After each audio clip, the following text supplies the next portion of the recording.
मी दीपाली संस्कार संस्कृती चॅनलमध्ये आपलं स्वागत आहे।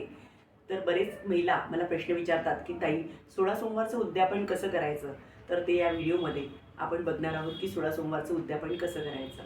16 सोमवार हे आपण कोणत्याही सोमवारपासून आपण चालू करू शकतो। यामध्ये आपल्याला दिवसभर उपवास करायचा असतो। दूध आणि केळी आपण खाल्ली तर चालत असतात। संध्याकाळी प्रदोषकाळी 5 वाजता आपण महादेवाच्या पिंडीवर अभिषेक करावा, महादेवाला बिल्वपत्र वाहावे, खडीसाखरेचा नैवेद्य दाखवावा आणि 3 लाडू आपण करून नंतर मग आपण उपवास सोडू शकतो। या प्रकारे आपण 16 सोमवार केल्यानंतर त्याचं उद्यापन कसं करायचं, तर अगदी साध्या पद्धतीने पण आपण उद्यापन करू शकतो। या उद्यापनामध्ये आपल्याला शेवटच्या सोमवारी हे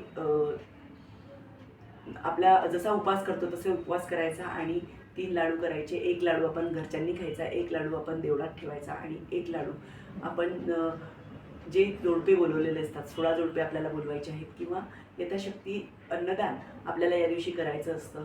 तसंच एका सुवासिनीला आपण व्यवस्थित 16 अलंकाराचं दान द्यायचं असतं आणि या प्रकारे आपण उद्यापन सेवा करायची। आपण पोथीसुद्धा यामध्ये देऊ शकतात, फळांचा नैवेद्य आपण देऊ शकतात, पण अन्नदान करणाऱ्याला खूप महत्त्व आहे। या प्रकारे आपण 16 सोमवारचा उपवास करायचा आणि त्याचं उद्यापन करायचं। श्री स्वामी समर्थ।